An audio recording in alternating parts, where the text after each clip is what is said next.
Welcome. So here's the thing. I generally take every August off from teaching and coaching. And I do that because I need a break too. And it's all about me not pouring out all of myself so that I don't have anything to give my students, my loved ones, right? The people that I serve with.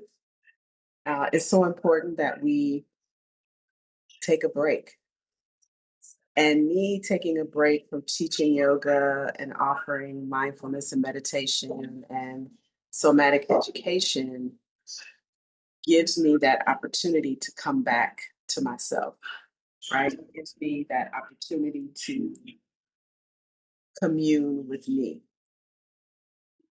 And that makes my practice so much richer, so much better, right?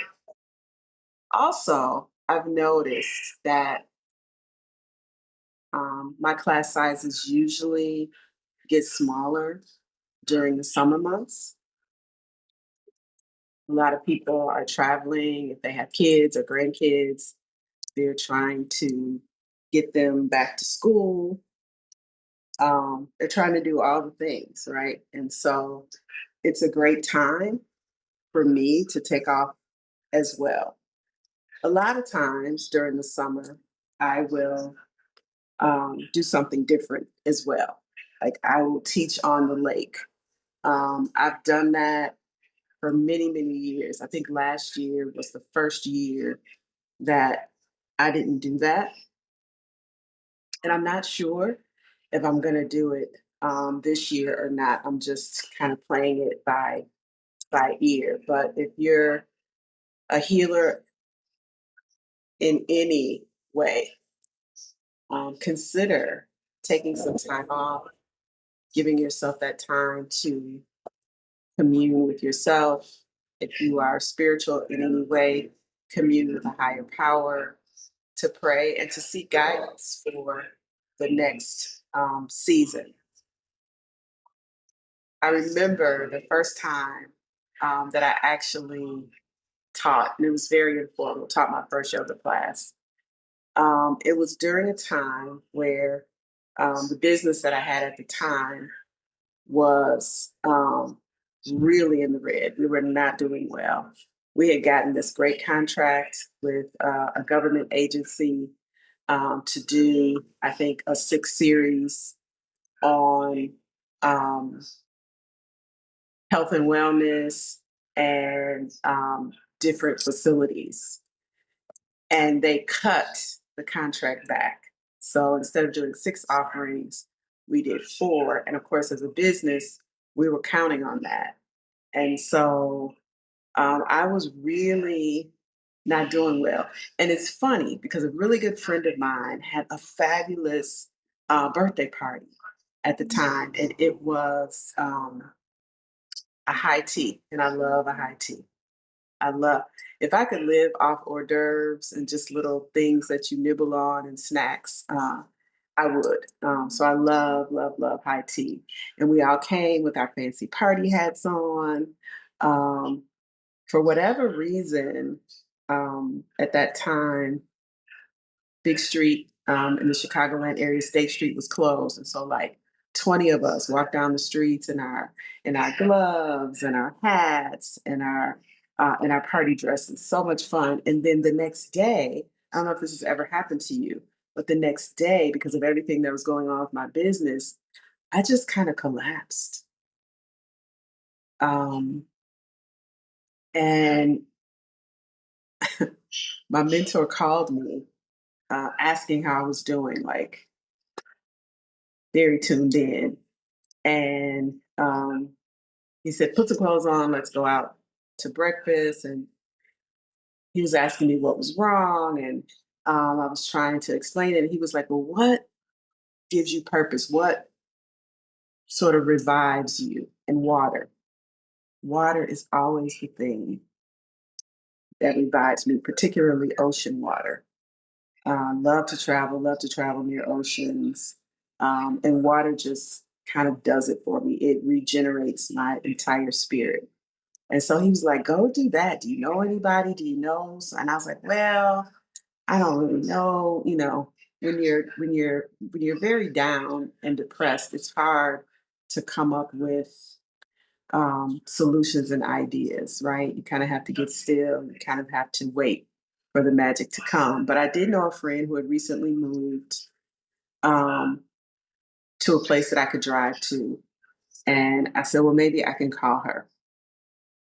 So I called her, and she was on vacation in Florida, Sanibel Island, actually. I call that Seashell City. I had never been. And she said, come on down. I have the best friends. She said, come on down. And I went, I even booked my own hotel room. She said, no, no, no, you can stay with us. She was with another one of her girlfriends. And so I will forever call that trip um, seashell therapy, because we hung out on the beach and we collected the most beautiful seashells. Um, the tide rolls in the morning and then it rolls out in the evening. And then you get this beautiful, like, sandbar, right? And so that sandbar came up in the evening and I went out there and I just started practicing yoga. And then there were a couple other women on the beach and they were like, can we join you? So that was my first time actually teaching impromptu, as I was trying to lift myself out of my current situation and figure out where I was going. But that's what we need to do when we find ourselves in a place where we just can't figure something out, and when we're really down or when we're really depressed. Try to do something that feeds you, and then the answers will begin to come, or you'll be able to know how to handle it a little better, right? So that was my first time teaching, and I was following a teacher. I followed her to a couple of different places. And at the second place I followed her to, there was another student that was taking the same yoga class. And at the time, I was heavier, I think. And I certainly have never been this little stick white woman, which is what all of the media was showing at the time is who yoga teachers were, right? So that didn't look like me. But this woman, she was such an encourager to me. And I believe that people show up in your life when you need them. So sometimes for a season, sometimes for a reason, and sometimes for a lifetime. And sometimes you don't know until after whatever that experience is over. And so this particular time, um, I think she was for a season because she encouraged me. When our regular yoga teacher was late, she was like, Gail, go ahead and teach us. I wasn't certified or anything, but I did teach for about 10 minutes during that class until the teacher showed up. Um, I remember saying to her, I don't know, I'm not skinny, I'm not. And she said, that's why you should teach. Um, and just so encouraging. I think until I finally got, or even after I got my certification, I think she also bought me my first mic system, which was amazing. And then now I don't know where she is. I can't find her. So she popped in just when I needed her. Actually, my first after I got certified, um, my first real classes were free. It was part of my certification process. So you go through the certification. At the time, it was Yoga Fit. I think it still is Yoga Fit. At the time, you would go through their certification, but to complete the certification, you had to do a certain number of hours and offer yoga to um, a population that was not generally exposed to yoga.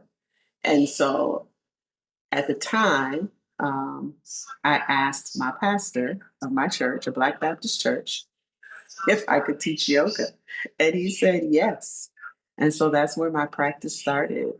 And I taught for a long time for free. I gained a following. And more importantly, I think I impacted several people's lives during that time.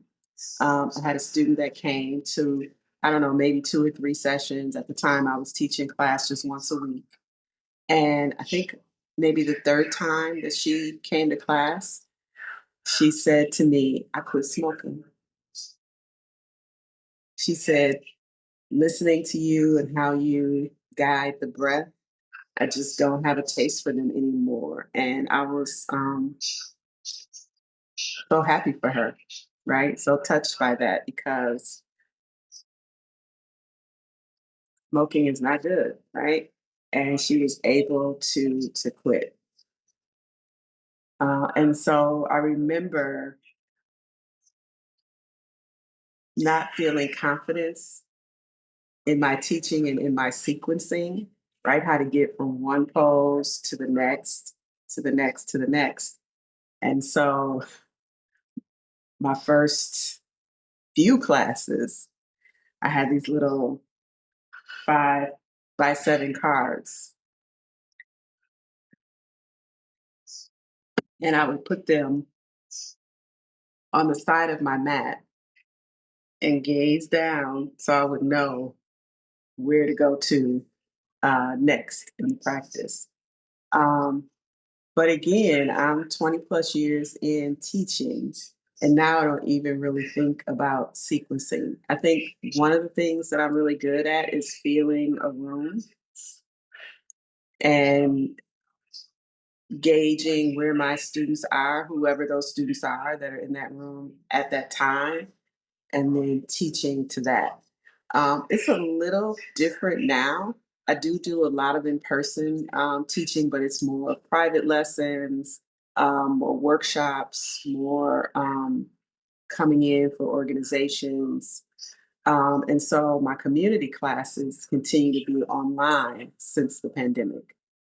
And most of my students love that. I love it. I don't need to leave my home studio in order to offer yoga. And those that love doing yoga in the privacy of their own home, they can take advantage of that.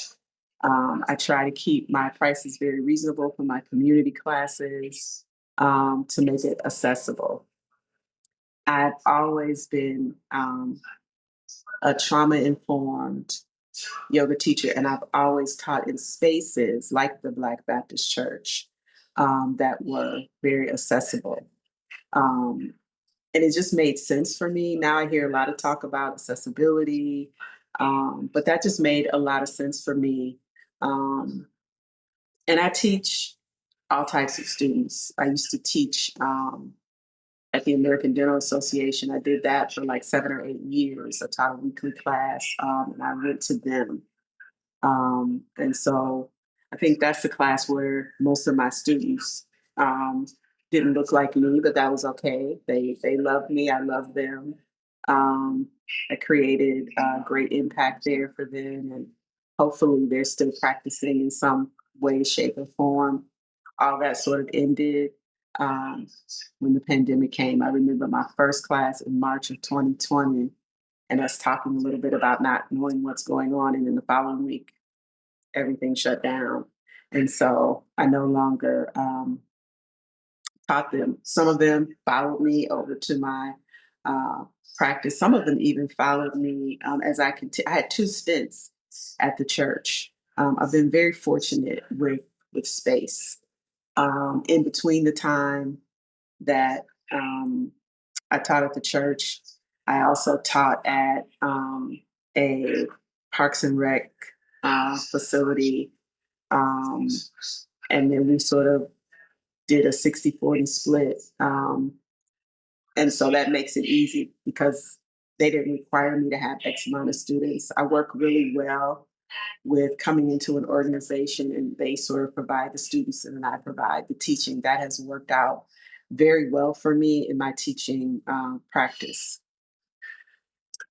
So yeah, those early days where you just got to get your feet wet, which is what I feel like I'm doing now with YouTube, right? I'm trying to come on every day for 100 days of the challenge. This is day 12. And that's also another reason why I took August off, sort of to get the first 30 days cemented. I believe that it takes about 21 days to make a habit. So I will say day 9 or 10 of this challenge was really a challenge for me. Just getting on. I think just innately, I'm a pretty private person. And so now I'm trying to share this journey because I believe, again, that I've been called to do this. So I have to level up, open myself up to something new. And in doing so, grow within myself and hopefully encourage other people to do the same thing. So, yeah, my teaching practice has benefited me in so many ways. I am 64 years young, and the consistency of it is something that I could not have imagined with how beneficial it has been for me personally. It has allowed me to maintain my weight for the most part, yes. Even with practicing, it still will fluctuate. Um, Again, I've never been this skinny kind of girl, but I'm really happy with who I have become at this stage in my life and where I'm at. And even though I'm probably going to always think I need to lose 10 pounds for one reason or another, and probably will, um, I'm just really happy with who I am and who I have become. And a lot of that is due to um, a consistent practice. Also, taking off time to not teach others. I'm one of those teachers that models about 96, 97%. The only poses I find challenging to model are inversions, particularly if I'm teaching online and I got a mic on and I got the receiver on, and then I'm pulling my knees up like say I'm doing a shoulder stand. Um, it's hard with the mic. It's hard with the legs up in the air to breathe, and even without the mic and all of that, it's just hard to talk in inversions. But other than that, um, I'm modeling everything that my students do, and that has been so beneficial for my body. And inversions, if I can just give a shout out to inversions, even if you just put your legs up the wall for 5 minutes, it's so good for swollen ankles. It reverses, inversions reverse the flow of blood in the body. And so that helps to rejuvenate our cells and our bodies. And so if you have varicose veins, if you struggle with leg pain and leg swelling, that's something that you can do that does not take any medication. Um, and it really doesn't take a whole lot if you don't want to put legs up the wall, but maybe your bed is up against the wall. You can even do this while lying down in the bed. You can, scoot your hips up to the side and then put your legs up. And then you also have support. And maybe it's your backboard. Is that what it's called on the bed? Headboard. Can rest your legs there if you're not able to just hold them up by yourself. But so beneficial. Also, I think for me, traveling really feeds my soul, really feeds my spirit, really feeds everything that I am. And I think when I get done with one trip, I like to have something on the books to look forward to. Even if it's a year or two out, I like to have something that I can look forward to.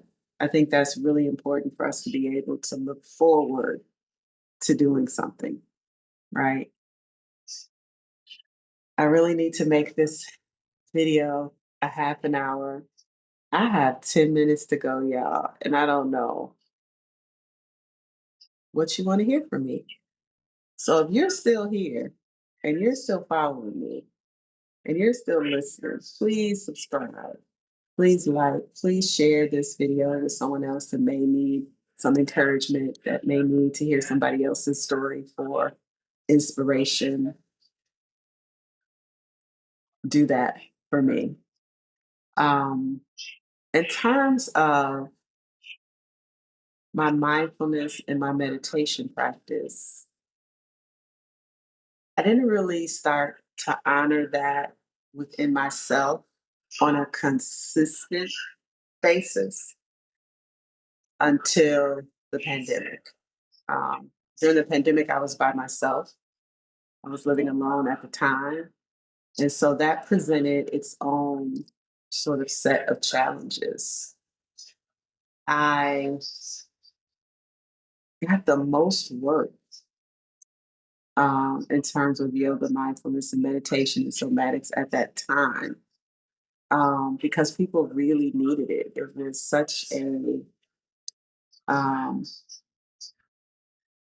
I think, trauma filled. For me, I call it the horrible, wonderful. The horrible part was that we were losing so many people. Um, we were isolated. I learned so much about people during that time, though.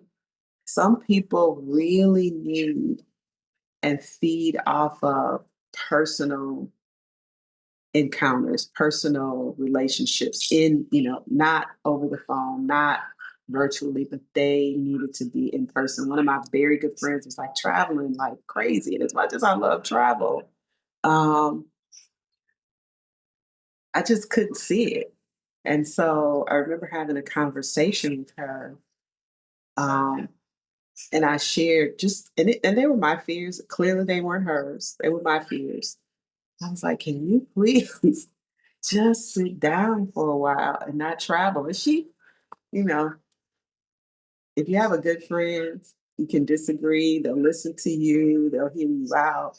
But at the end of the day, she kept doing what she was doing, and I stopped. That was my one conversation, and I stopped having that conversation with her knowing that she was going to do what she needed to do to feed her soul, right?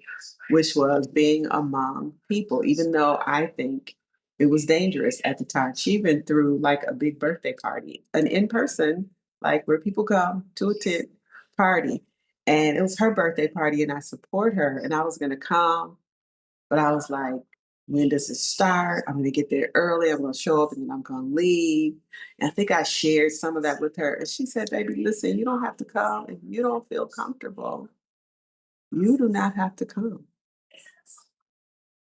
So that's what I think good friends um, do for one another, right? They honor the person that you are or the stages in your life of where you are at that time. But I learned so much during that time. I taught so much during that time. I was also working full time during that time. But because I was able to be home and live this virtual life, it was all possible. I really think that we missed something. Um, and we're now, full steam ahead trying to go back to the way things were. And I don't know if that was the right thing to do. I really don't. I really don't know that culturally we learned a lesson. I think some companies did. I think some companies didn't. I love that people are able to work from home more now. Um, but as I said, I worked full time. I wrote curricula. Um, there were even some times before the pandemic where I would work from home simply because there were less distractions, particularly when I was writing. And I think it was allowed more before the pandemic, and then after the pandemic, then they wanted you to come in more, right? And I think that was all about really greed and trying to sustain what was instead of figuring out a way to move forward. And so I struggled a lot working full time at a place that first said 1 day a week, which was real doable, really, really doable. Um, and then I don't know if there was ever a 2 day, but I know there was a 3 day, and I think we could pick the days, right? You work with, it was a big organization, a team that you were working with, and so you were able to work with your manager, with your team, be there for team meetings, um, but not necessarily everybody had the same 3 days. Then